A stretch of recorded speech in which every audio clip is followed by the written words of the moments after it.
Hi, welcome to the Park Moms Podcast. We're your host, Haley. And Becca. This is a place where we laugh and chat about the chaotic bliss of raising young kids. So whether you're about to take a hot mom walk or start a little laundry, let's get to yapping. Let's get to it. Woo.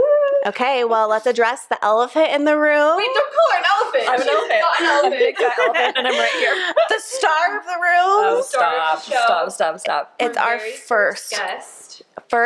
episode, and we want to do more of these. I think Haley and I, we just know so many incredible, amazing women, and like we want to expose you to them, like whether you've heard of them before or there's someone in our neighborhood. Like it's just incredible to hear from other women and hear their stories. And so Carly's a perfect example of that. So welcome, Carly.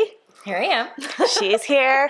I told her I was going to handle the intro because I truly think so highly of her, and I've told her this many times, so this isn't going to come to a surprise, but I feel like I've said this behind closed doors and probably even on the podcast before, but she truly is like the ultimate mom. And like what I mean by that is so easygoing, literally has 5 kids and like handles it all seamlessly. Oh, stop. All while being like to her neighbor, oh, I'll take your 2 kids while you're out of town, or I'll go drop off you dinner, or yeah, no problem, they can jump in my car with me.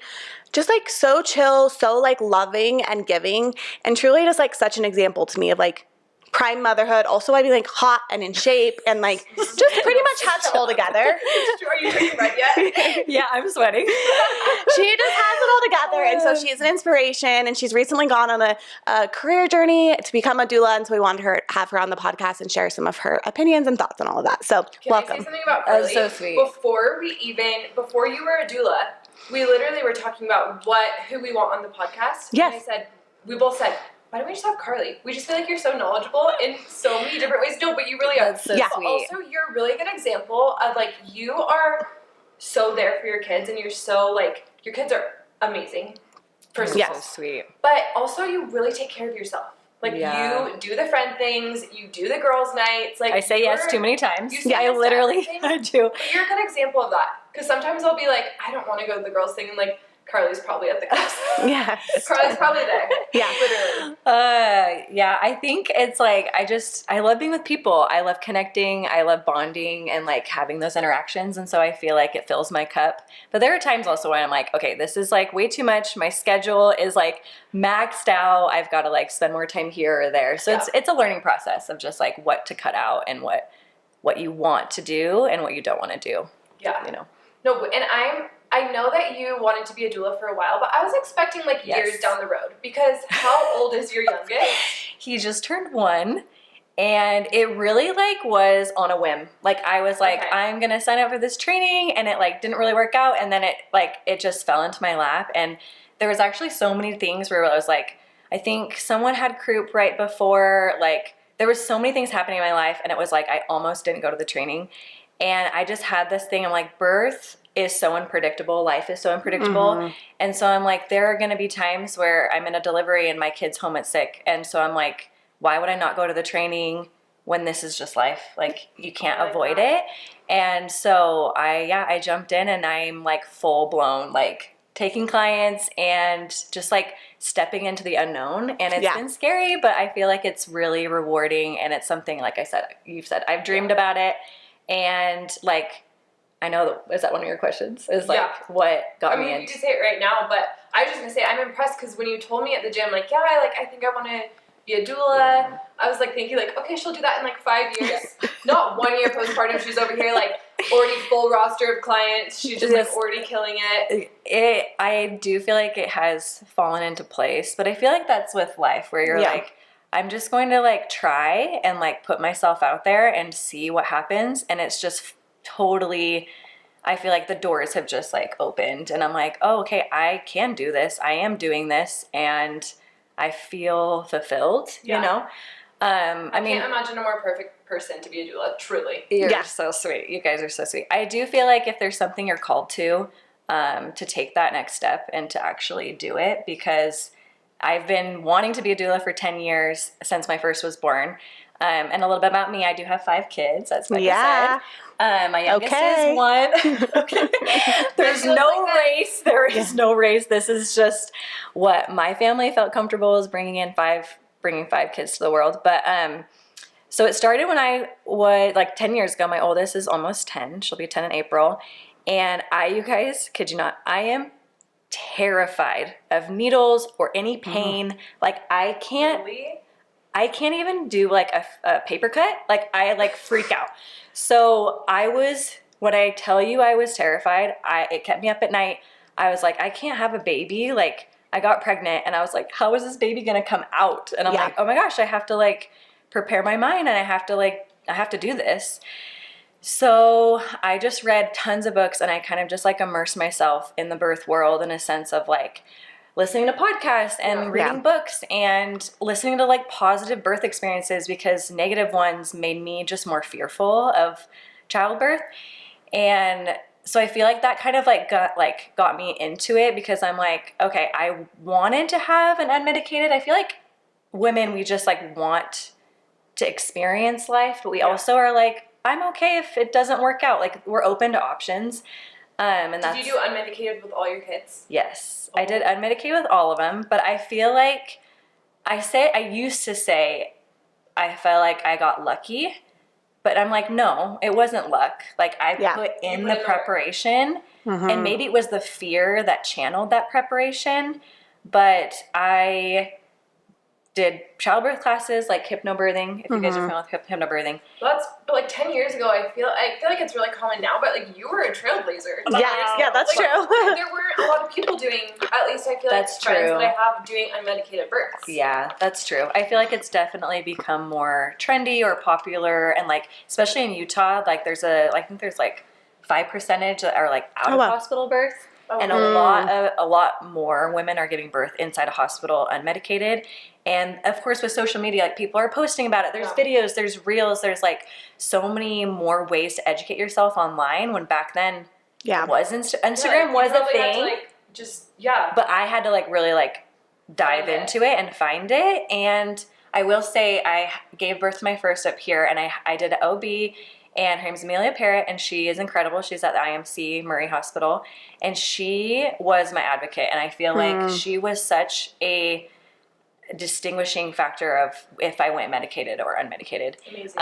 You didn't have a doula or a midwife? No, I didn't have a doula. I did a childbirth class, hypnobirthing with Adam, my husband. And I kind of just like went into it. I wanted to prepare my mind for anything that was going to happen.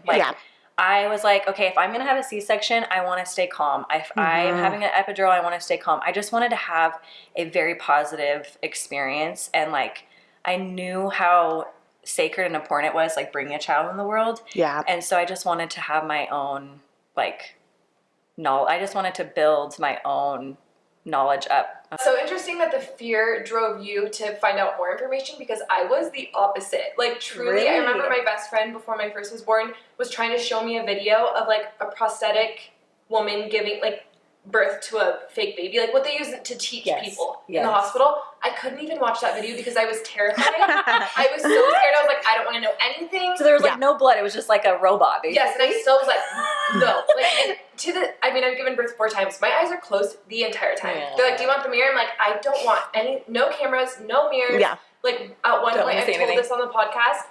There was a little like light fixture above me that I could barely see the reflection when I was giving birth one time, and I was like, can someone please cover that up? Like I can kind of see what's going on down there, and I do not like it. Did they cover it up?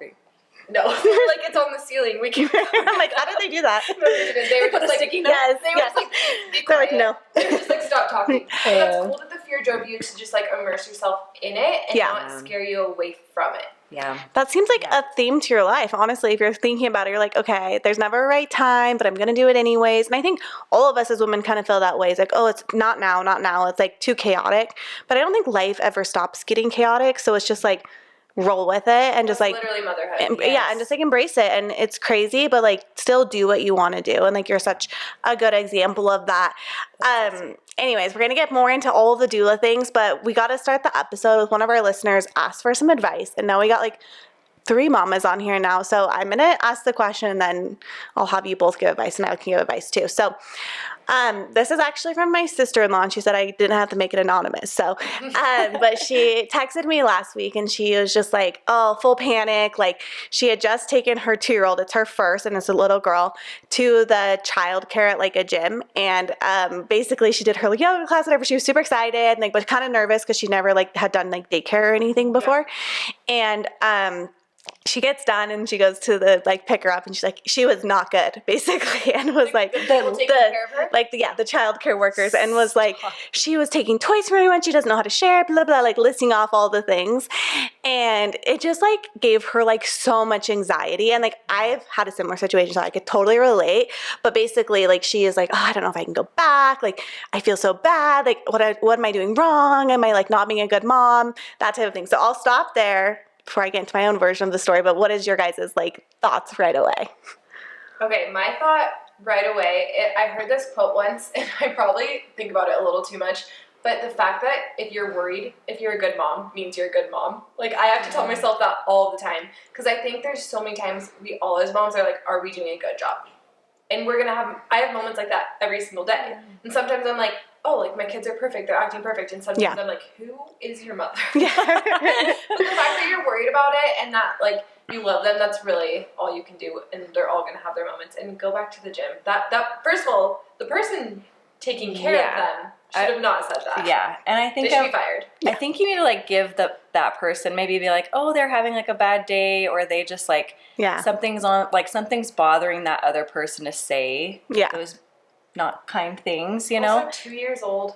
And they're kids. Like they're gonna hit, they're gonna scratch, they're gonna pull hair, they're gonna take toys. Like that's just a normal part of development. Yeah. But it's no reflection on on how she parents or absolutely who she is. So. Well, and I think we've all had that situation. Like I actually had one in the child care gym at Byrne, and I remember this. I think Colson was too as well. And he I don't think he like there was like blood. Like I think like something happened. Like I can't remember.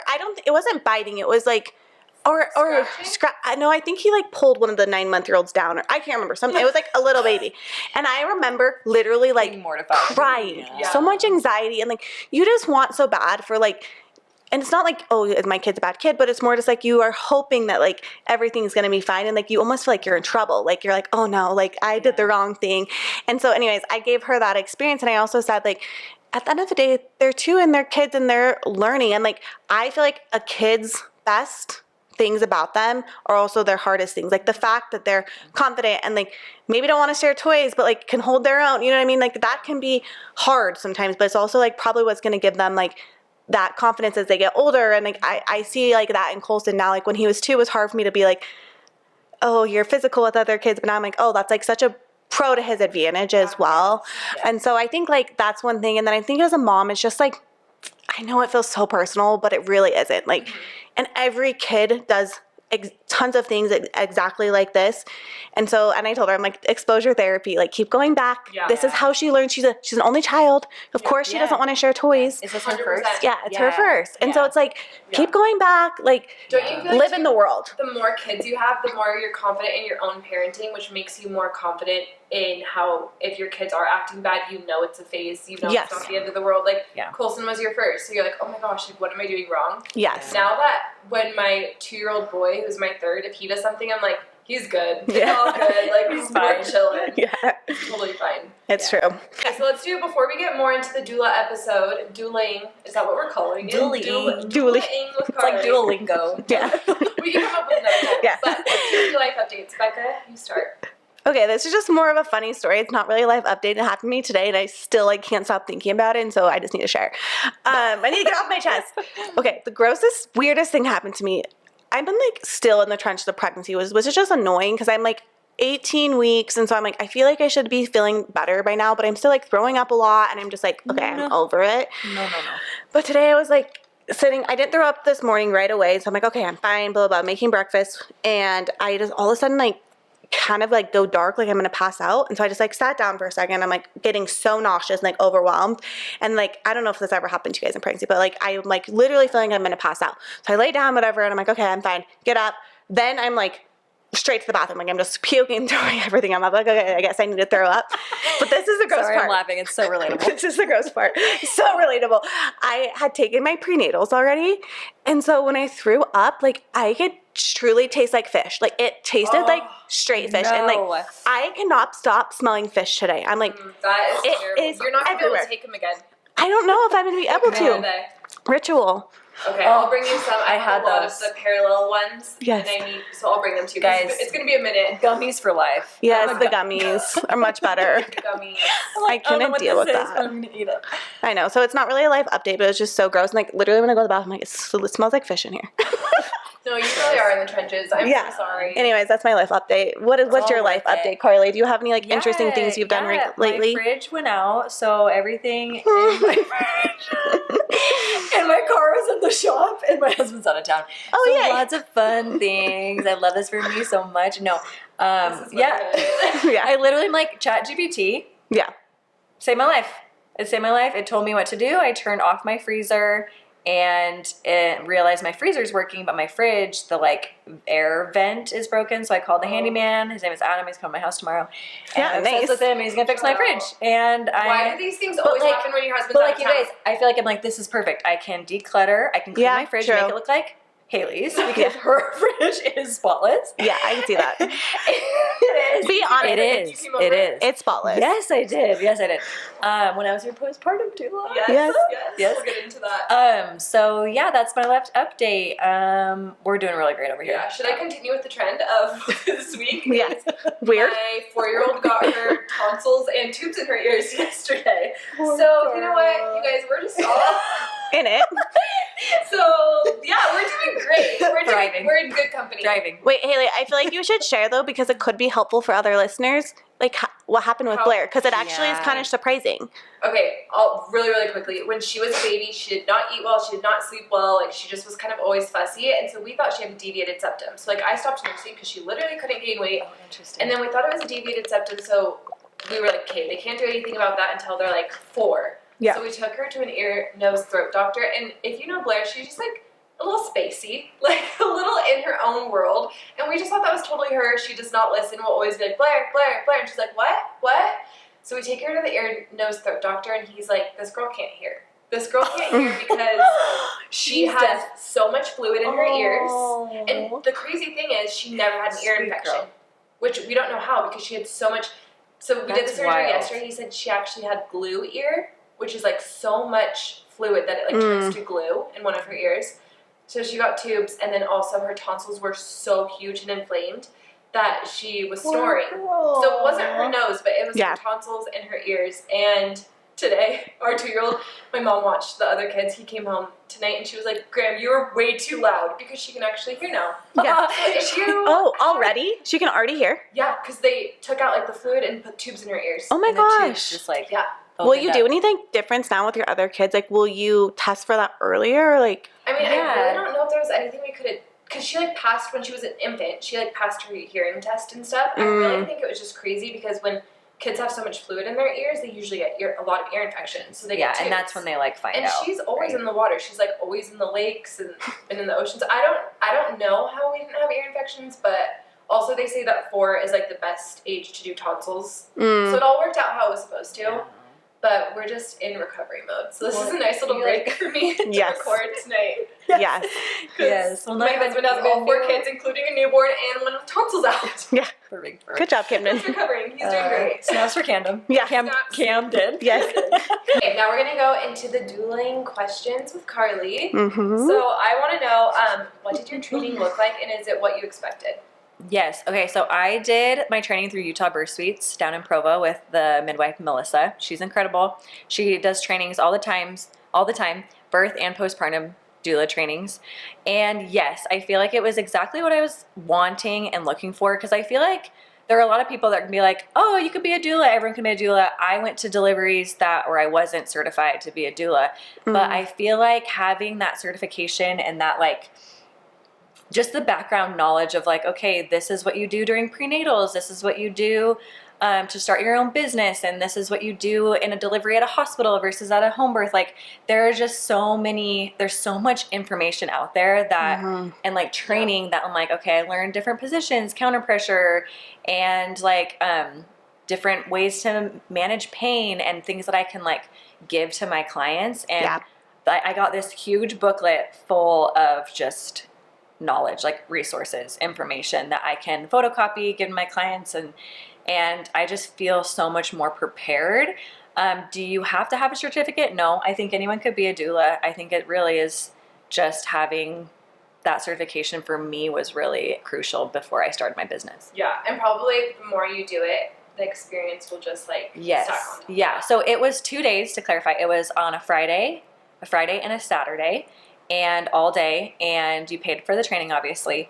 And it was such a like community of women that came together, and we became best friends. Like the first question, I love this. The first question that Melissa asked us was, what is you have to like, what is your darkest secret, or what is the secret no one knows about you? Oh my gosh, that's so deep.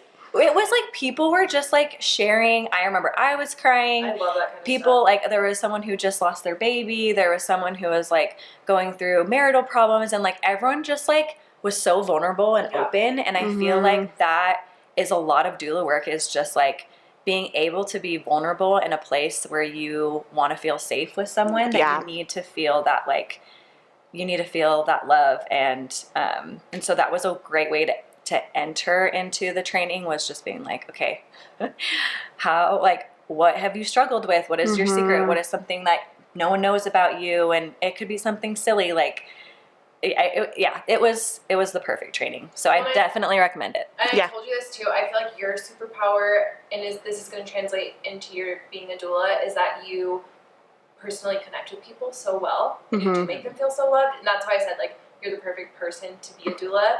And you just said, like, I think everyone could be a doula. Not everyone could be. I think it takes a special kind of, like, I know you meant that in, like, certification-wise. Yes. But I really actually do think it takes a special person to be a doula. My mom is a labor and delivery nurse, and she's just, like, the kind of person that you want in your delivery room. And I think that there's people you want in your delivery room. You're definitely one of those. You're so sweet. Yeah. You're so sweet. You guys are building me up. No, but also going back to this, I didn't know that a postpartum doula was even a thing. Yep. Carly came and took care of me, and you guys, when I tell you, it was truly like the calmest that I felt. Like, she took my 2-year-old to swig. She took my 4-year-old to dance. I took a nap. I hadn't taken a nap. I think I was what? Remember you came back and you were like so frazzled. I'm like, this is what I wanted for you. Yes. Well, and I have a really hard time. You need to rest. I have a really hard time accepting that.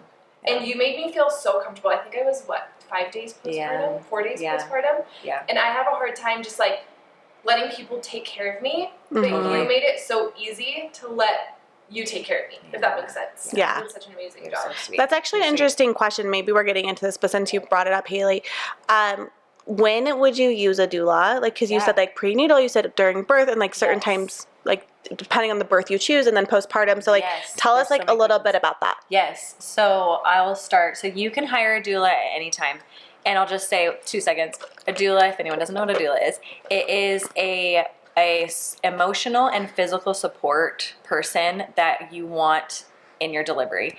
And what a doula really does is it just tries to make your experience as positive as possible, and tries to protect, like, the things that are important to you during your delivery.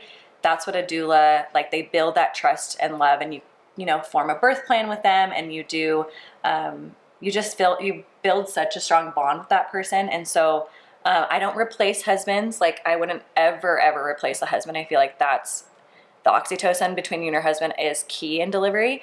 Wait, I want to hear more about that. What do you mean, the oxytocin? Yeah, tell us. Oxytocin, the love drug, the love hormone. No, is that something that happens during birth? Yes, you guys, think about it. Okay, hold on, think about this. The hormones that you create, that you have when you're creating the baby, why would you not have the same hormones when you're giving birth? Yeah. Why would you not want to bring that same environment into the birth space? Yeah. Okay. It seems so foreign because you're in a hospital. Mostly. You're in a hospital and there's staff, everyone's dressed a certain way, there's lights, there's, like, so many distractions, and it's like a medical environment. But how beautiful would it be to replicate your room, like where you created your baby, Yeah. and bringing out those same like emotions when I you're actually delivering the have so baby. many questions for you about husbands in birth and all that stuff. We can get into that in a minute. You made me think of like when I pitch people that don't have any kids, I'm like, okay, you should have a kid. Here's why. Or like, obviously I'm not forcing, or they're about to have a kid. I'm like, okay, this is like my pitch is like, you think about the person you love most, the two people you love most, yourself and your spouse. Yeah. Like you love yourself the most too. And then you combine that and like, that's what's coming out. You're creating something you both truly love so much. And so it makes a lot of sense that like, there would be a lot of that like same feeling because it's like the amount of love you have in that like special person. And obviously it's not everyone's case where it's like comes from the mom and the dad, but you know, it can look different and have the same experience. It's just like crazy. Like you can't explain how much love you're going to have. I will say too, it was my first 2 births. I had my mom there. She was so amazing. Love her so much. Truly like my favorite person in the world. But then my second 2, my third, I was like, I kind of just want Camden, my husband, to be there and not my mom. Just because like I want it to feel, because my mom obviously knows what she's doing. She's labor and delivery nurse. So Camden almost took a step back. Like, okay, hold on. I'm going to like let her handle it.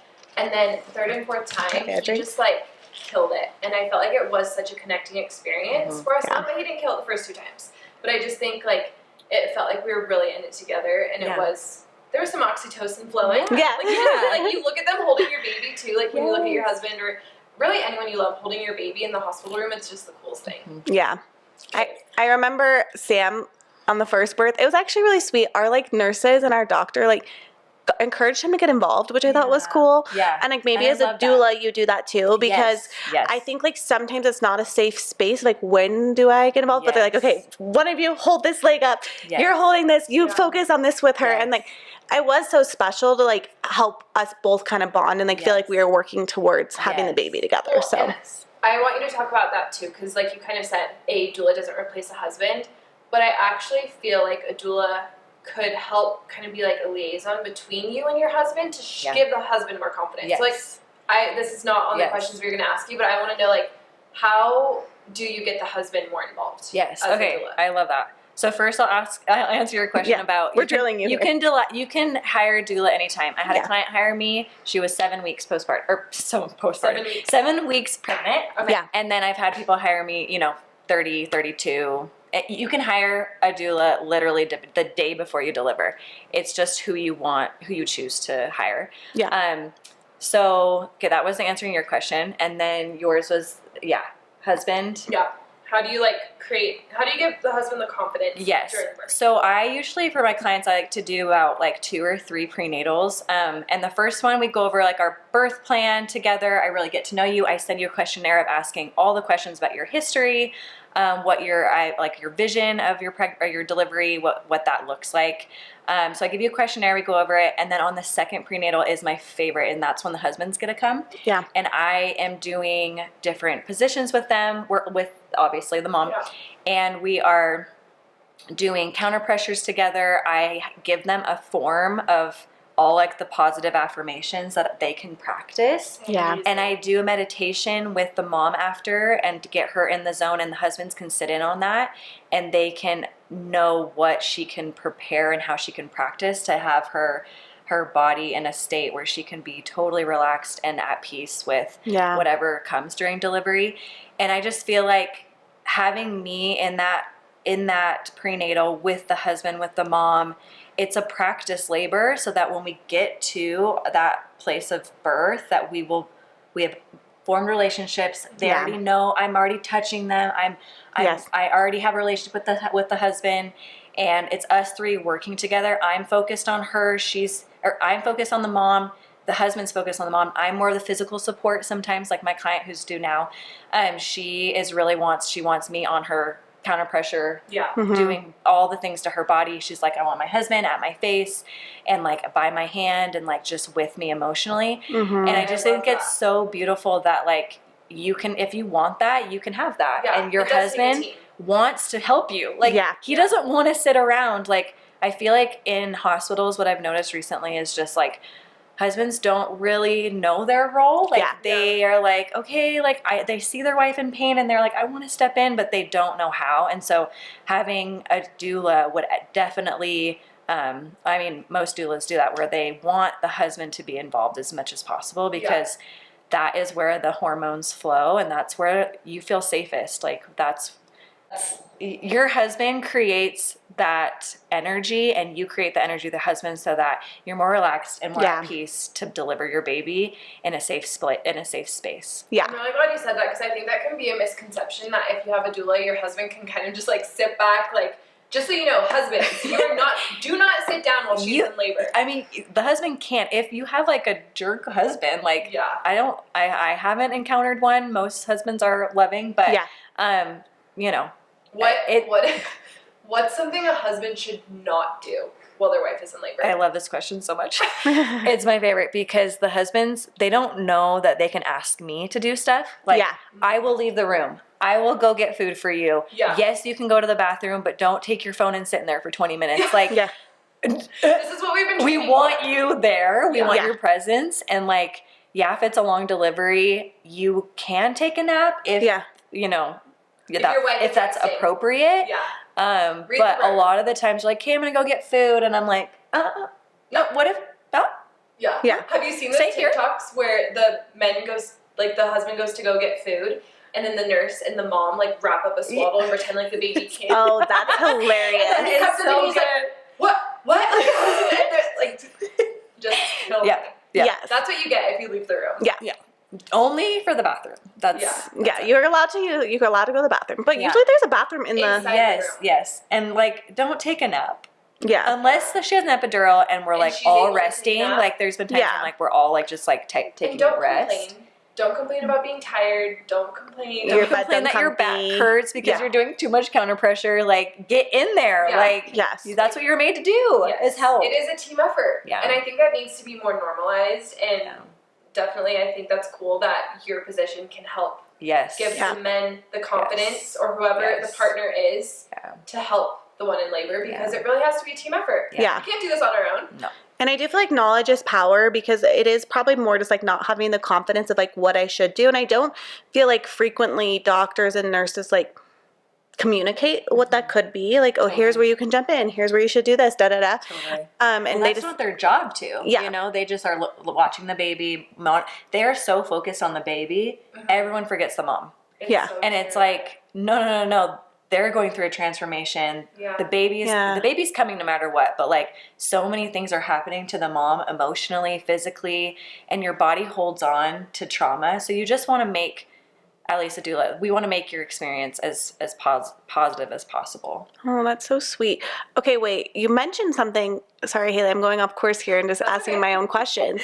But you mentioned something about like, someone getting induced, still using a doula. In my mind, like, a doula is used for like a natural labor. But tell me, like, when it's not that way, what's the case? Yeah, so I feel like, and this kind of went over in my training too, where like, doula, there is a doula for everyone. Every single delivery that happens, there is a space for a doula. And we just protect that sacredness of delivery, and that can be in any choice that you make.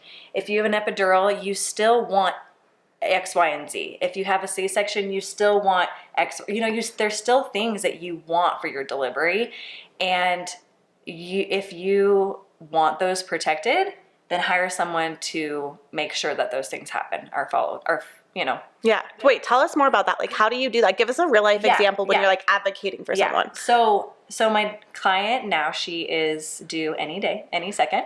She like goes into birth while we're on this podcast. I actually should check to see where she's at.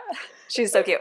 No, haven't you heard kind of have to be ready at any time. You can't have them on Do Not Disturb. You gotta have them on, I do have it on Do Not Disturb, but you call me like 5 times and it won't answer. Yeah. So she is, her baby's measuring big, and so, which, you never know with, when you're doing an ultrasound, like it could be totally off, but she has a record, like this is her 4th, and she has had bigger babies in the past, and so she's just feeling really good about getting Pitocin on Wednesday. Yeah. And I have done Pitocin. Have you guys done Pitocin? Yeah. And I've done it unmedicated. Oh, wow, I've heard that's like hell.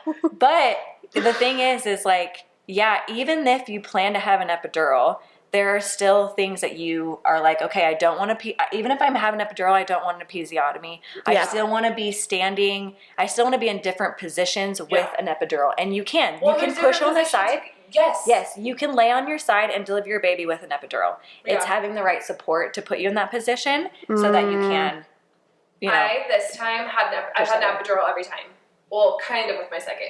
But this time I had an epidural, and I was surprised the positions I could still get into because my midwife, Margot, was kind of like stuck. Yeah. She's kind of, I don't really know the position she was in, but I wasn't progressing. They had like one leg up, it was actually the peanut ball. kind of crazy what you could do. So So go ahead. Get the epidural. I want everyone to know, like, I am so pro birth, and how you want to do. How the mom wants to. Yes. If you want a C-section, girl, I'll be there. I will be in the delivery C-section room if you want me to. I'm just kidding. But can you? I haven't been in one, so I don't know. Yeah. But I know that your spouse can be in. I think a doula can be. Photographers. That's a question I don't know.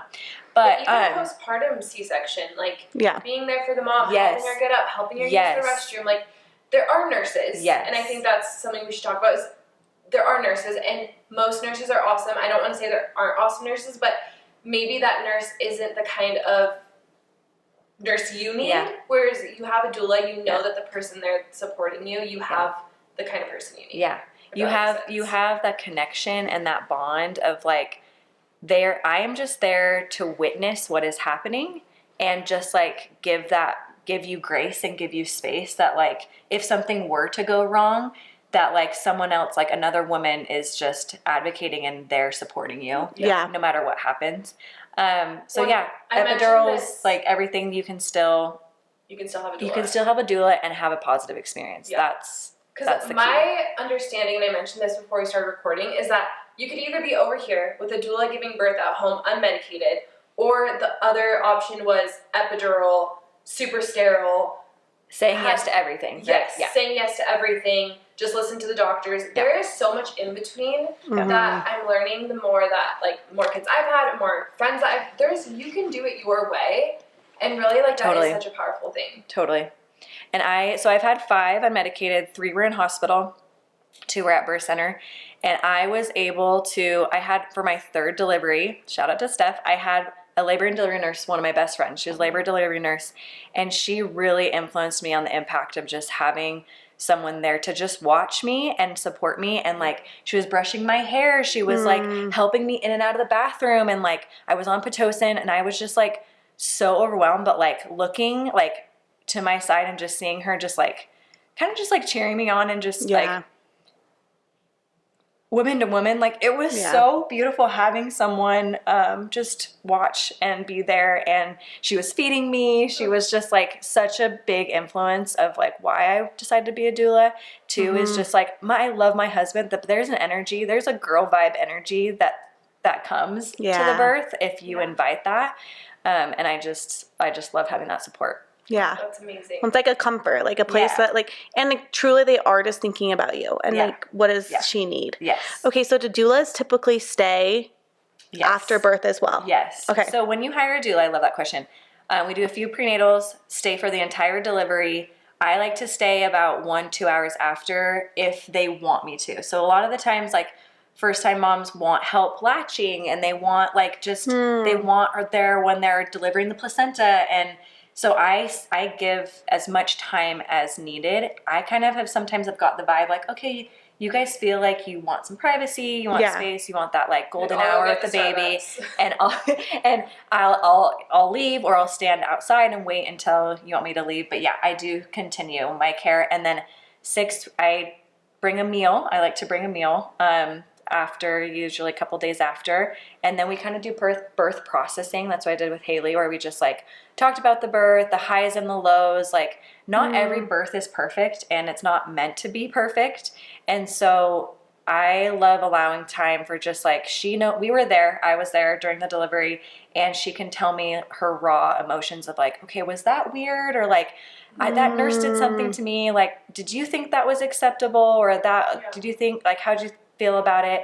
Usually you're on a high and it's just joyous, but sometimes there are things that are brought up that you're ooh, I didn't really love that. And having someone process it right after helps your body let go of the trauma. emotions. Yeah. Yes. And kind of like let go and release. Yeah. And sometimes there's traumatic things that happen that, from my point of view, that the mom had no idea about. And I don't bring it up, and I'm just like, okay, that was a little bit hard to witness, but if that didn't bother you, like that is a good thing, and you just, you know, move on from it. Yeah. What advice would you have for someone who does have a really traumatic birth? That's a good question. Like has had one or Has had one. Like, Yeah. what are some tools, and we can, like, you can think on this because this is a heavy question. Yeah. But I do have friends that have had really traumatic births and are scared to go through it again. Yeah. Yeah. I have lots of thoughts on that. With my second, so I got pregnant. Pearl was 9 months old when I got pregnant with Vera. That's how I was with my girls. And I was not planning it. And I didn't unmedicate it for my first. And I'm like, oh yeah, I got this. Like, you guys didn't read any books. I was like, psh, done it, whatever. Got this. No. Second. I had the longest labor. It was in the middle of the night. I had a 2nd-degree tear. And you were like, I had a doctor that, Vera was born at 6:30 a.m. Doctor was off at 7. She made me push. She was like, getting that baby out. My feet were in stirrups. Feet were in stirrups. Vera's hand was by her head. So she came out and tore me, like, with her hand. She unmedicated. ripped you open. Yeah, ripped me open, 2nd-degree tear. And I remember I just was so traumatized. I was like, how did I not prepare for that? You know, I just did not do the mental preparation, which a lot of the hypnosis and meditation, I didn't read books. I didn't get my mind in the right. So 18 months before I got this. And my body held on to that trauma. So giving birth to my third, hence why I didn't hire Steph, but I invited her to come. Yeah. I knew that I needed to release that tension and that fear, and my nervous system was on overdrive. Anytime I'd feel any like contractions or tightening, I just was like so nervous for my delivery. And so a lot of it that you can do after too is I had breath work. I did a lot of breath work classes of doing yoga. There's like a breath work facilitator that would do classes that I would go to that was just like a fear release that would train your mind and your body to just kind of surrender and let go. And that's kind of how I've actually lived my life, is just like kind of just submitting to things and just surrendering and letting go of like the chaos that's happening around me, and just like focusing in on like my inner peace and my inner like where I feel safe inside. Yeah. So do you feel like that third birth, you did feel healed from that? Yes. And that was the one with Pitocin. Yeah. With Levi.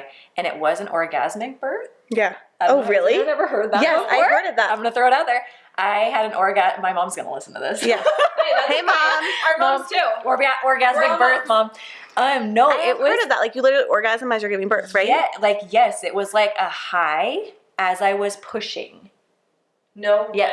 Like, a sexual orgasm. A sexual orgasm. And then it like goes back to like how... Do you have to like do something to make that happen, or is it just like natural? I think I prepared for it in a sense where I was so fearful that I watched people giving birth and legs wide open, delivering. I wanted to and that's another thing about childbirth like prep is like visualizing what you want to happen and how you want it to happen. Yeah. Like putting yourself in that zone when you're practicing your meditation tapes, like pretend like you're in labor, like pretend like your body, you're releasing that tension, pretend there's a contraction. It is the best feeling when the baby comes out. Breathing through it, visualizing it coming out, and watching videos. So that's what I would do, is just watch a lot of orgasmic videos on childbirth online. Yeah. And just seeing like how much joy they're experiencing as they're pushing their baby out. And that's through surrendering and really like letting your body just fully diving into like letting go of every fear, every tension. That's so cool. It's beautiful. Have you given birth mostly in the tub or pool? So I did 3 in hospital and not in the tub, and then 2 were in birth centers, and they were water births, and they were so beautiful. Orem Community Hospital. Yeah, we know the hospital. We've heard of the hospital. Hey, have you heard of the hospital before? Let's go to the hospital. Let's go. We're like, it's like Hospital. Now that you're a doula, you call it What time is hospity? it? What time is it? Okay, the Orem Community Hospital has a birthing suite, which they didn't have that. Oh, that's cool. I think you have to qualify. You have to take a birthing class to do it. Altiview also has it. They just opened it. Yeah. Okay, so look it up. Do your research. The midwife group there, I think Diana Lee, I know Leslie Duvall, incredible midwives. You can deliver in a tub. And I don't know if you can with an epidural, but how cool would that be? I don't think you can. Epidural, probably not. I asked, I was like, Probably not. I saw the tub at Altiview because they just you redid the can. whole That's thing. so cool. When it's nice being like right at the hospital as well, just if you need to be. Yes, Well, that's what there I'm are saying, too. options. I think like there's a lot more options now. Now you can do it unmedicated in a hospital, in a tub. Like there's so many different. We just have a lot more resources, which is really cool. Yeah. So it sounds like if someone did go through a traumatic birth, like what you would recommend is like preparation, and like visualizing what your next one would look like. Yes, and a lot of, like fear release, like doing the breath work, finding the breath work facilitators to actually like heal your body from the trauma and you're basically doing therapy. You're doing therapy through your body. Yeah, because otherwise you just hold on to all of that and it will probably come back during your delivery for your second. And so I don't stress enough of just like, yes, do the meditations, do the visualization, but like also do the breath work.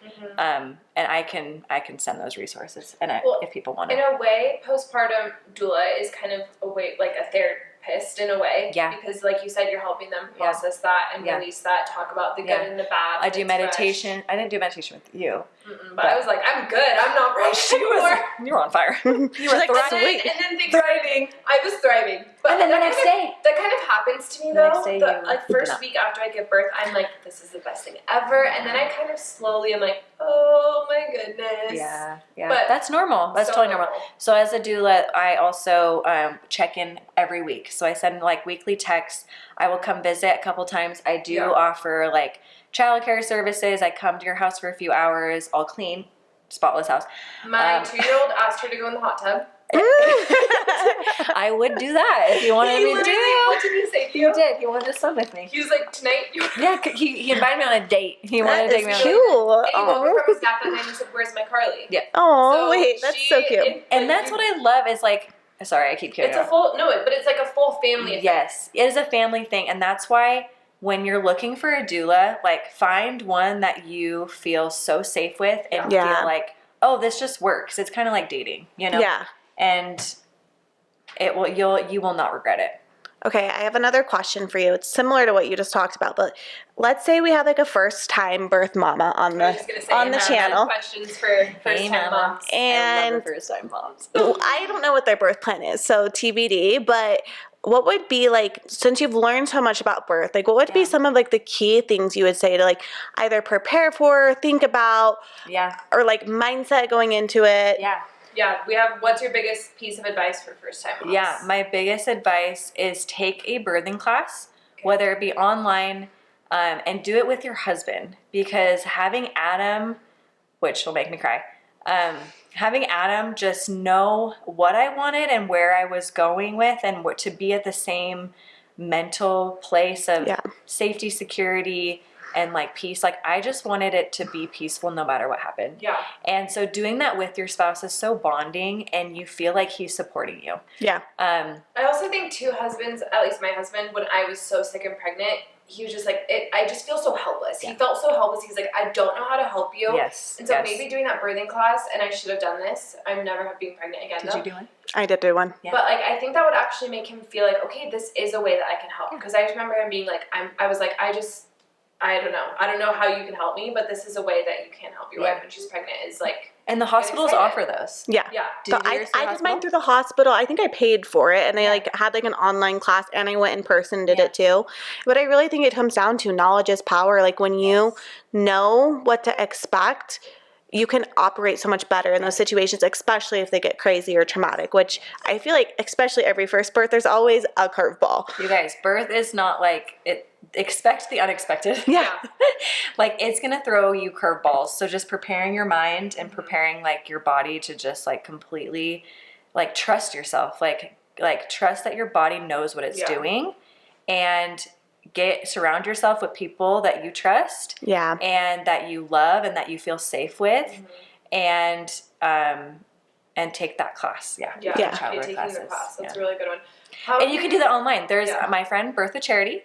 Maybe she'll watch this. Her name is Birth with Charity. She has an Instagram. She has childbirth classes online, and she is phenomenal. We also do birth circles once a month that we just started. No, I shouldn't say we just started last month was our first one, and we just like throw out things, pieces of knowledge. Like I did a breath work segment, and she did a childbirth, like how to manage the pain during childbirth. And I love what she said, actually. She said, it's not pain, but to change your mindset and to think of it as power. Yeah. And to think of each contraction as like, this is so powerful, and like leaning into it and working with that power versus fighting against it. Yeah, that makes a ton of sense. Okay, next question. What are some common fears or misconceptions that first-time moms have about birth? Fears and misconceptions. Should we talk about the pooping? I literally am like, you're gonna poop. Yeah. It's gonna happen. It's happened to think about it. You're so much pressure down there. Yeah, my mom says it's like putting a tractor over a toothpaste tube, like a tube of toothpaste. Like it's gonna like so gross. so bad. I love that though. Because it's like rubbing on it. Ew. I don't like that visual. That was my biggest fear. My biggest fear was pooping during labor. Guys, don't, like, if you're worried about pooping, there's so much more to be worried about. It just don't even think about it. Out of sight. If you're worrying about pooping, your mind is like not in the right place. Like just think about your baby. Think about yes, and just don't be afraid to poop, or else you're tense. Yeah. Like if you're afraid to poo and you're holding that in, like your body is tight, and your body cannot bring a baby in this world if it's like in fight or flight mode, you know? Yeah. And I've heard nurses say too, like, they don't care. Yeah, they don't care at all. Like, it's not gross to them. It's part of it. Like, and so I think like the only person embarrassed is you, but like it truly doesn't matter. Like you said, like it's just like, and they literally wipe it up and clean it so fast you can't even smell it. So you're good. They're also just like in a mode where they're like, okay, dude, this. Like they're not even. They're not worried. Yeah. They're not worried. They don't. Okay, what else? Misconceptions? Misconceptions that first-time moms have about birth, or like fears that like they really don't need to be worried about. That is such a good question. I feel like that pooping one's just the biggest one. I feel like for me it was helpful to go in with like no expectations, not like super bad or super good. Like I was just kind of like, I'm here to go with the flow. I really don't know how this is going to be, especially with your first time, because you really don't. Now I kind of know because I've done it so many times. I'm like, okay, I think I know what my body's going to do.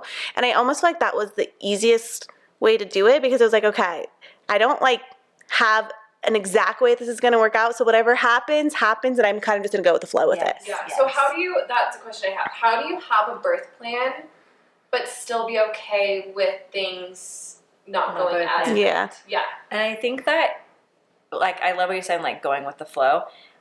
You have a birth plan, and what I like to do with my clients is like, okay, you could this is your dream. Like, oh, this is ideal. It's 2 hours and I don't poop and I push and I don't have enough epidural, and I'm just like, I lose the baby weight right after. Everything's perfect before I leave the hospital. It's perfect. And then that's not gonna happen. But if we can pick like 3 of those things. And if those 3 things happen, amazing. Your birth plan, it was a dream. Because you get your baby. Perfect. You get your baby in the end, and that is the end goal, is just to have a healthy baby and mom. And so, I mean, like music, I feel like I introduce music to a lot of my clients, like having like a calming playlist that they have listened to during their preparation while they're, doing their meditations or like falling asleep, to them to just like calm their mind and calm their nervous system. Bringing that to the birth sphere, I feel like that's something that's so easy. During an epidural, you can have music. During a C-section, you can have music. Bringing a robe or a pillow or something, like some slippers, like something that like is an item that that reminds you of your house. You can have obviously like the lights dim. You can have a blanket, but so there's almost like you're trying to say like there's things you can control. Let's control those things. And everything else. And then I also, with my clients, I go through like, okay, well, on a scale of like 1 to 10 or whatever, like, do you want, what things do you do not want? Like, I do not want an episiotomy, but if that happens, like, are we going to cry about it? Yeah. No. Okay, wait, what's an episiotomy? It's when they slice. Yeah, slice you. Which is it pretty common? It depends on your provider. I had them with my first 2. Did they tell you it was happening? That they had to do it? Yes. Yeah. And he didn't want to. Yeah. See, sometimes it doesn't, it's out of your control. Yeah. So I would not say, like, that is something you should hold on to, is like an episiotomy or not. So I think it's good to have, like, goals. But not just completely unravel if, like you said, those things don't go as planned. Or those goals don't happen. Yes. I don't think, it's not necessarily a plan, it's just like, it's a wish list. It's like, I wish these things sort of happen, but don't, like, it's not flexible. I'm make it or break it. Yeah. I have a question. Yeah. If someone is in birth and they don't feel comfortable with someone that's taking care of them, like a nurse, or tell them to switch. You can do that? Yeah. Okay. And a lot of the times, like a doula, I let you talk to the nurses. Like, I don't speak for you. Yeah. I will say, like doctor comes in and is like, oh, okay, your water broke. We need to put you on Pitocin. It's been X amount of hours. And I will say, okay, I love that information. Let's have the doctor leave. We can wear, like, we ask the doctor, like, okay, pros and cons. Can we wait a little bit longer? Like, we ask all the questions, or at least I will for you while you're contracting, you know? Yeah. And I get more information, and then I come to you and I'm like, okay, these are our options. What do you feel most comfortable about? A lot of the times we've talked about it in our prenatals, and I already kind of know, like, remember, you did not want this. Yeah. Is that still how you feel that way? Yeah. Yes. And like, let's move forward with that decision. And then we bring the nurse or the doctor back in, and then my client's like, actually, no, we're going to wait. Yeah. So I'm not speaking for them. No. Okay. I'm just reminding them, oh, we talked about that. Yeah. We, like, already addressed that. So is your decision You're kind of like still the same? Yeah, I love that. I'm like thinking back to my very first birth, and I'm like, oh, I wish I would have had you there.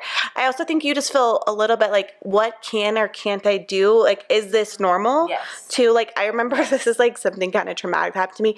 My doctor fell back asleep when she was supposed to come when I was ready to push, and I ended up having to hold the baby for 2 hours. What? No, 2 hours, and I couldn't push, and.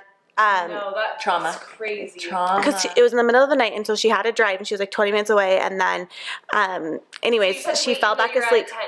I was at a 10, and I was ready, and I was telling the nurses, I'm like, I seriously need to push because, like, the feeling was coming on so strong. Yes. And they're like, well, just try to hold it in, because if the doctor's like, we can deliver for you, but if the doctor's not here, then, like, it will be harder to, like, stitch you up. But she's like, I've delivered a baby before, the nurse. I've delivered a baby before. So, and, like, I just didn't you could have delivered that baby. Yeah. I wish I would have, like, pushed at that time, or, like, knew what options I even had.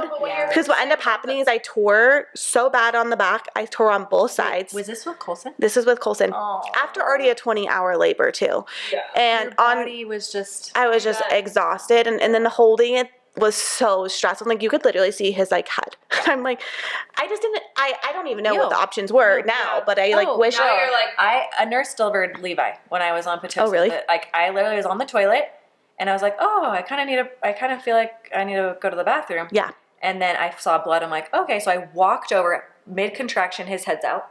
I'm standing up. I'm leaning over the bed. She was like, oh, okay, you need to get on your back. And I was like, okay. Yeah, you just listened. You just listen to them when they tell you. Because you are in a little bit of a state of fear, even if you know what you're doing. Yes. I still am listening to what was around me. Or I could have, no one would catch him because the doctors weren't there. Yeah. So I laid down, then I had my orgasmic birth. Yeah.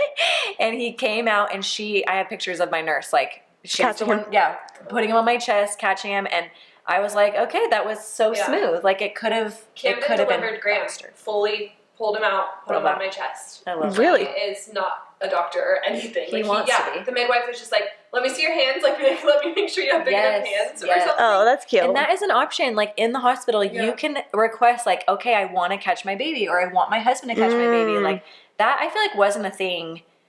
10 years ago? I never knew that I could catch my baby. I never even asked if I could catch my baby. No, I didn't know that was a thing either. But, like, reach down.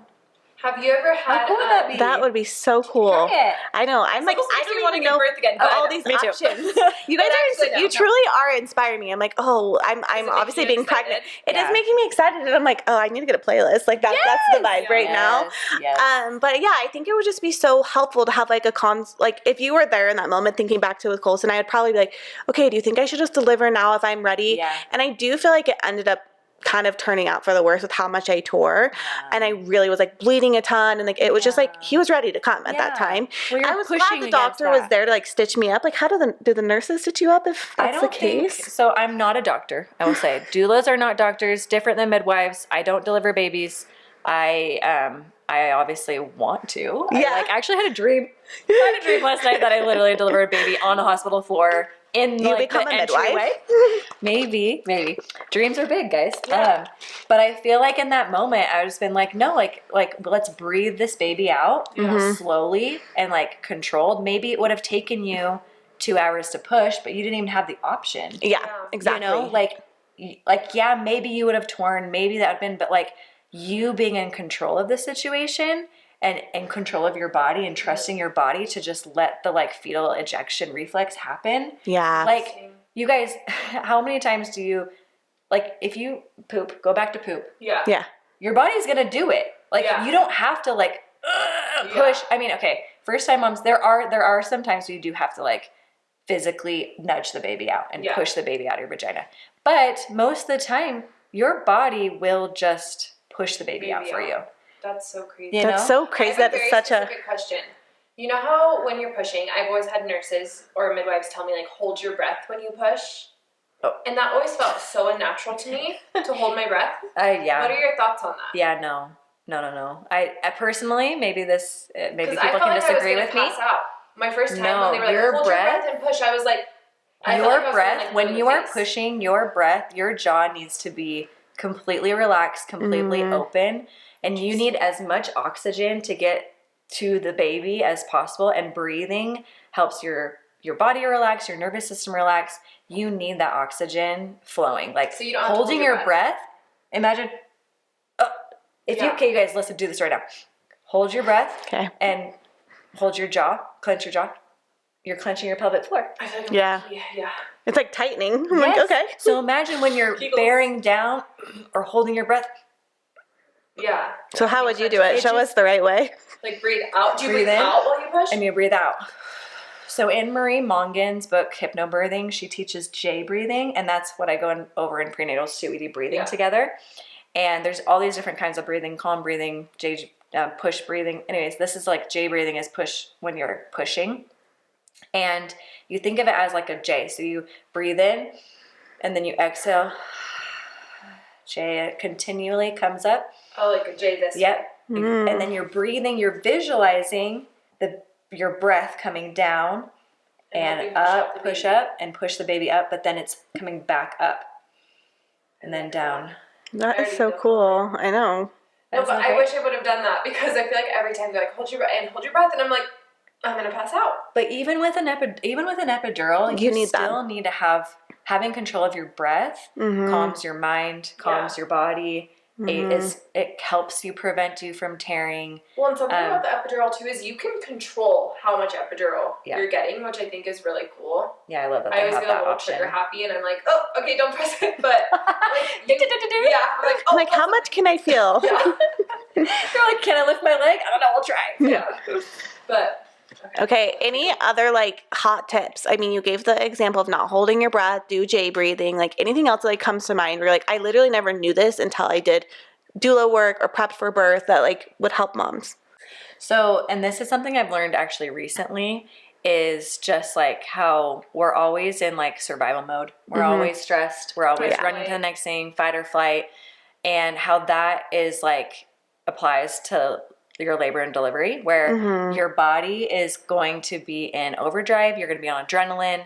You're going to be stressed. You're going to be nervous. Like there's going to be so many emotions that are coming over you and like kind of taking over, and like having your mind be like, nope, we're not going to go there. We're not thinking negatively. We're not thinking of being like tearing down there. We're not thinking of pooping, we're not thinking of these things, but just like quieting your mind and really just like being at peace and like being in a different dimension almost, like being like, imagine like what I would do when I would prepare for deliveries is like I would think of a place, and mine would be in the water because I feel like that's calming, and I grew up in California and I love the ocean, and it was kind of like my place that I would just go to.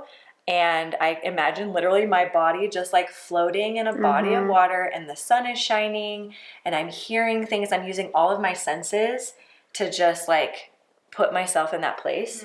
And that is something like a tool that I use during delivery when things are getting so hot and heated. I just am like, no, we're not going there. Like I'm surrendering, I'm letting go, I'm calming my nervous system, and I'm breathing. And your breath is so powerful, and your mind is powerful. I know you said knowledge is power, but like practicing your breath work every day, and you can do this in the car. One of my best friends, Erica Hawkins, and Erica Astle, she's married. She is a breath work facilitator, and she works with refugees, and she is doing getting her master's right now, and she just got recently certified to do breath work, and it's like mind body connection, and I feel like that applies to everyday life, being a mom, but also in the birth sphere. And what she taught me was breathe in what you want to invite and bring in, and breathe out what you want to let go.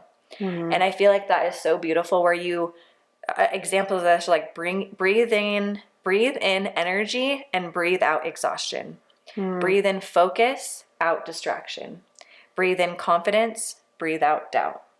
Breathe in love, breathe out fear. Breathe in abundance, out scarcity. Anyways, you can pick anything positive that you want to bring into your body, and exhale what you want to release. Like, I need to do this with postpartum. We're like practicing it as we go. We're like, yes. And I do this with my clients where I'm like, okay, what do you want to invite into you, into your soul, into your nervous system, into your body? What do you want to hold on to? And what do you want to release and let go of? The mind-body connection really is so powerful. Yes. And I feel like I said, it applies to just like your everyday life. And I think that's something, a hot take is just like how powerful your breath can be, and what you want to invite in through your breath, and whatever you want to let go, you can let go through your breath.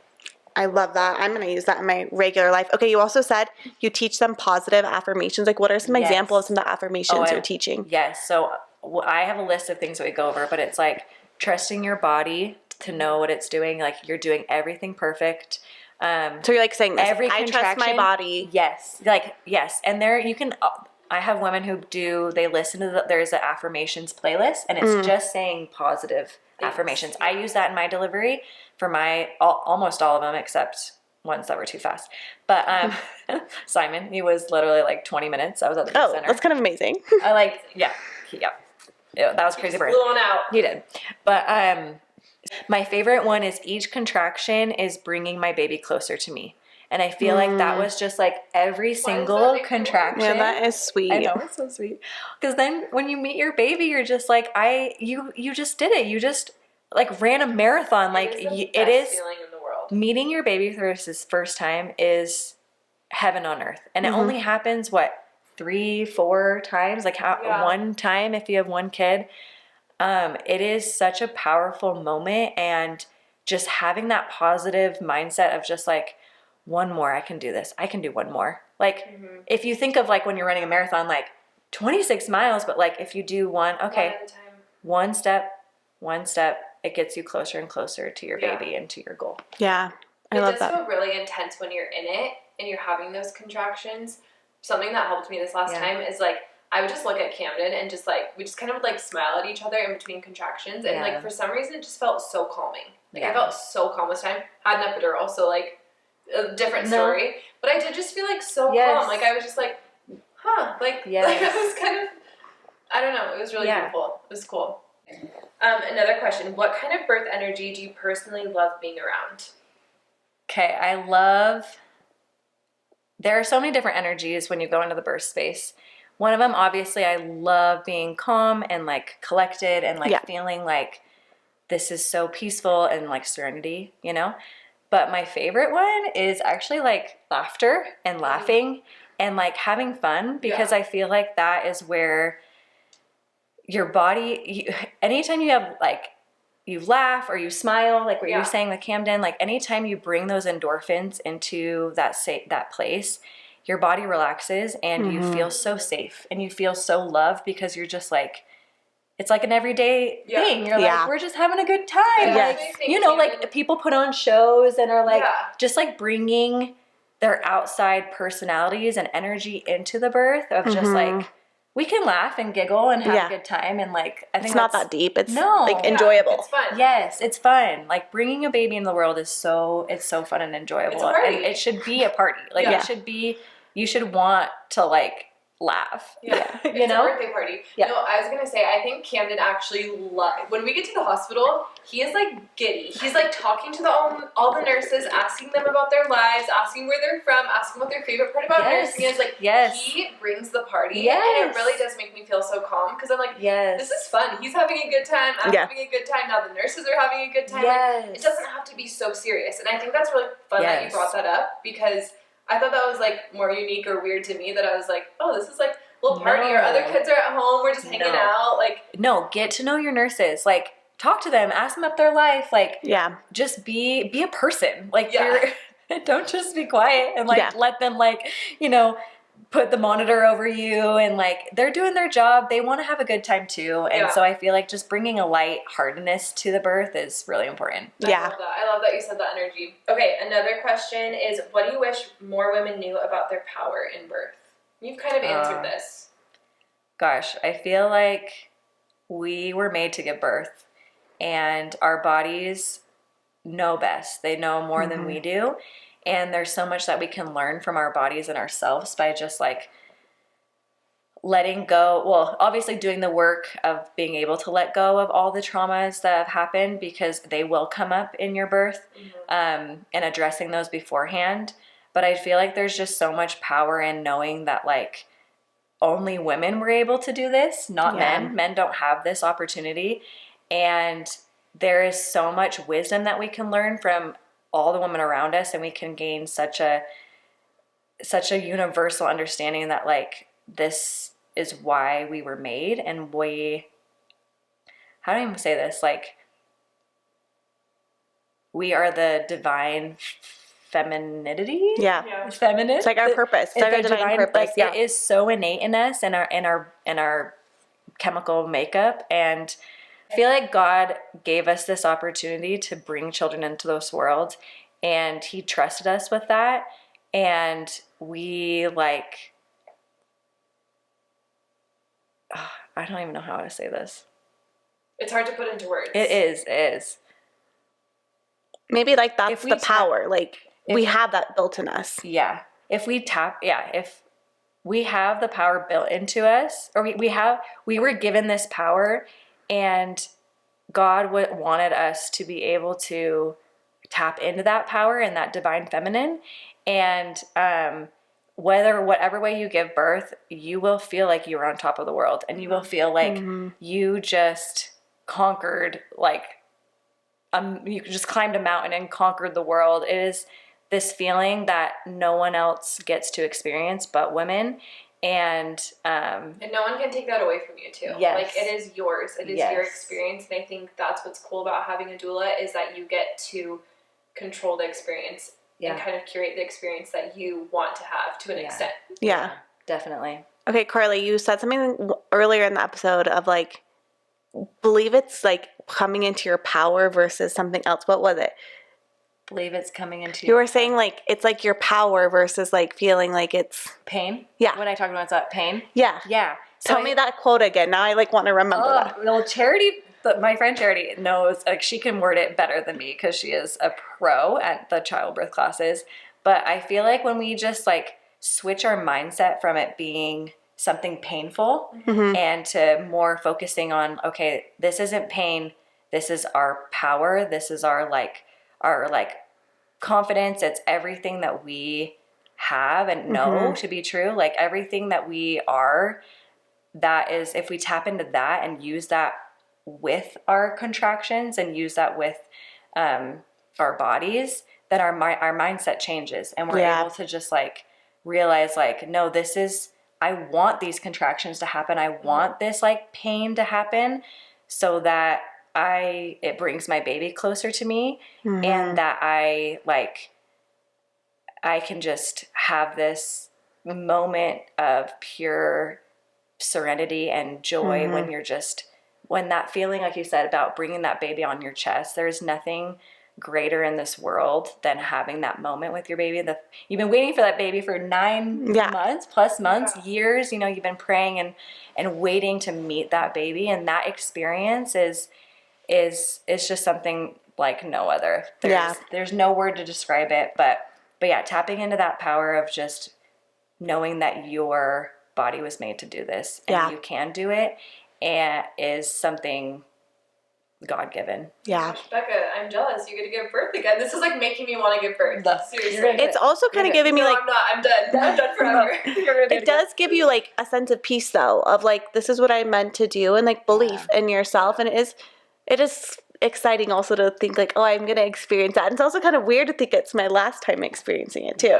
But it's probably sad. Like, and maybe that's part of the mission of being a doula is like, you have your family now. I don't know if you want any more kids, but but now you're helping other people, and you're watching and helping people feel their own power and enabling them to be successful, which is such a like cool life mission. Yeah. I'm so glad you're doing this. Okay, we have one last question, just like a little bit lighter. Okay.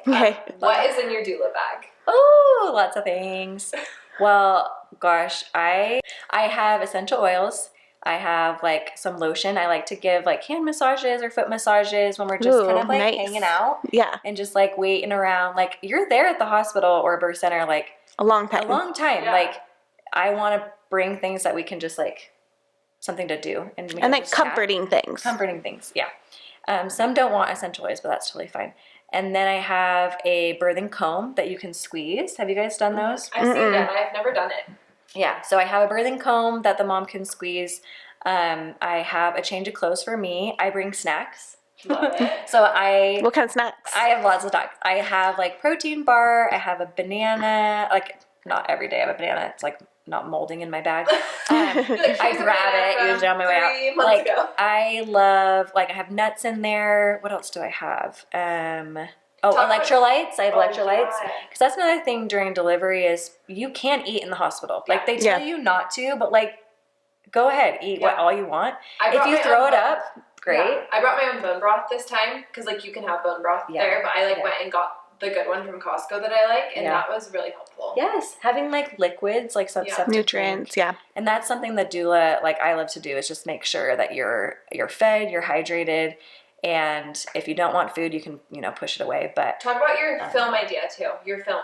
Oh yeah, what you're doing too, which I think the Polaroid camera. So my husband gifted me a Polaroid camera for my birthday, for Christmas. It's just 2 months ago. And so I gift a few shots of you during your delivery and with your baby after. Oh, and sweet.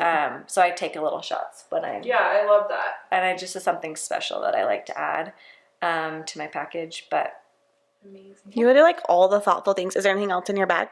So, oh my gosh, I have a rebozo. Do you guys know what a rebozo is? Never heard of that. So, it's from Mexico, I think, is where they like originated. It's just like a shawl, like a Mexican, usually Mexican imprinted shawl, and I use that on if your baby's not in a good position and you're on all fours. This is either like before an epidural. I've seen this. And I put it around like your tailbone and your back, and I do like little bicycle movements. Have you seen videos of those? Yeah. And that helps because the baby's like in a hammock, and you want the baby to be in the right position where the head is not sunny side up. It's the right, goes down. And so that you don't want the baby's spine and your spine to be aligned. So you want the baby to be in that little hammock. So doing this kind of shimmies the baby to be in that right That's position. Amazing. What was it called? A rebozo? A rebozo. Mm-hmm. The doulas have those in their bags. That's a thing. And then I also have a birth sling. Have you guys seen one of those? Mm-mm. So you can Google it. but it's something that hangs from the wall, and it's a sling, and you can put your body in it and Oh, like cool. sway from side to side. So it like wraps over your chest or your belly. More comfortable and like not as much pressure. Yes. So you're like getting that weight off of your body, and you can be like, and you can do squats in it. You can like, there's a thing where you can hold on to it and like, do different positions. And so that's really fun that I bring to my deliveries.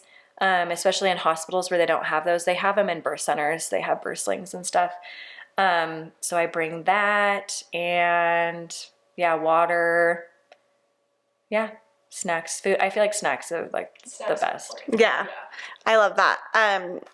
Well, it's actually so interesting. This really comes full circle because when I was describing you, just thinking about how I know you as a person, like it truly is like what makes you a good doula. Like so non-judgmental, easy to be around, calming presence, just there to support people, and like truly that's just how you are as a person. And so like it makes me at their birth. I'm saying like you have the good personality. Come to my birth. Come to my. I'm not I would gonna stress anyone out. Yeah. Everyone out. So you would. No, I'm just kidding. You're sweet. No, I would. I do. I like stay far away. Stay far away. I feel like what? I feel like if you are called to something, if you know you have gifts, if you have there's just special things that you know about yourself. Yeah. Like try to find the hobby, find the thing that you love, and like do it. Just like move forward and just trust that like it will fall into place. Yeah. Because I feel like that's kind of how it's been for me, where it's like, it might not be the right timing. I have 5 kids. My husband travels. People are literally like, are you insane? Yeah. Like, what are you trying to do this? Yeah, I'm crazy. Yeah. But I feel like you guys are the same too, where it's like you take your hobbies and your passions, like this podcast, and you're like, I don't know how I'm going to do this, but we're winging it and we're doing it. And I feel like that's what being a doula is. I'm like, I am going to learn from each delivery that I go to and each person, but like where I feel fulfilled or where you feel, or you, Becca, like I feel like there is fulfillment in any aspect of your life. It's just finding and navigating where you feel that and where you feel called to. Yeah. Okay, actually, let's end on this question. How has becoming a doula helped you as a mom? Oh, that's good. Because like you said, like initially you'd probably think, okay, I have 5 kids. Yeah. Is this going to take away from them? Is this like, should I just be focusing on them right now? Like It has added so much to my life with my kids, because I feel like when I'm not with them, like I feel like I'm doing something like really important. Yeah. And I'm really like helping other women, and I know my girls will see that and they'll look up to me and be like, wow, she like followed her dreams and did something that she really loves. Yeah. And so coming home after doing work, I just feel so much more connected to them, because I see them in a different light, where I'm like, wow, you are so beautiful inside and out. And I know one day someone will take care of you during your delivery. Yeah. And you. Hopefully it's me. No, I'm just kidding. But I want them to feel safe and loved and protected. And I feel like by honoring your birth space, that translates into my everyday life, where I want them to feel that same kind of love and feel that same kind of safety at our house and in our home. Yeah. Yeah. I think that's really beautiful. Yeah, it's all like, no, it's truly like all connection. I'm like, I'm going to cry. No, as you should. We cry on this podcast a lot anyways, but it is like that connection. And like, it's also connection like with the earth, like heaven side. And like you bring that back to your home. And like, even like watching people go through challenging things, it actually kind of puts your life in perspective too, of like, okay, what I was stressed about isn't that deep. Yeah. Like and I can get through it. Yes, I can get through it. And like, honestly, you inspire me. Like, maybe I should meditate with my kids. That could be like good vibes. Yes. Totally. Well, I love putting on like meditations or peaceful music and breath work. Yes. And just like teaching them that they can work through hard things is like so important. Yeah. I was gonna say, after I gave birth to Margot, I feel like even coming home to my other kids, it made me like love and appreciate them so much more, because it made me remember them as babies. Yeah. If that makes sense. Like I was just like, you were just a baby. Like you're a really frustrating 6-year-old right now, but like you were just a baby and you're just still, I don't know. That makes it so special. Totally. And I think if we like look at them as like there is an inner child in each of us, and like finding that and kind of like leaning into that, where it's like it's fine to be fine to be wild and silly and funny, and it's also okay to make mistakes, and that's where you learn and grow and like develop as a person. And so, yeah, looking at your child as someone they're going to be experiencing all these things in life, and just like teaching them how to like come back to like, no, actually the most important person is you, and how you take care of yourself, and where you look inward, that will then serve like everyone outward once you like focus on yourself. Yeah. Oh my gosh, this is the most inspiring episode we've ever had. I'm like, do I make sense? So No, you're making sense. you're making like I'm coming out so inspired, and it just makes me think like kind of where we started on this episode of like there's so many incredible women out there, and like sharing your story is just so helpful for everyone else. So thanks for being willing to come on and share. Thanks for having me, guys. Really quickly, Carly, for people that want to connect to you or possibly hire you, Yes. what's the best way to do that? Yes. Okay, so you can reach out to me. I have an Instagram. It's at bloomingbirth.birth. What is it? At blooming.birth doula. We'll link it. We'll link it. It's in the link. It's so funny. Blooming.birth doula. Yeah, blooming.birth doula. If you're pregnant and you're wanting to hire a doula, you just met her. Mm-hmm. Blooming Birth Doula. We'll link it. Reach out to her. I'm She's pretty sure truly the that's my best. Instagram. Yeah. I don't even know And my if Instagram not, is so funny. like you're just obviously we're inspired like we were, and like truly thank you, Carly. I'm so glad you came on the podcast. Thanks, guys. Okay. Love you guys so Bye. much. Bye.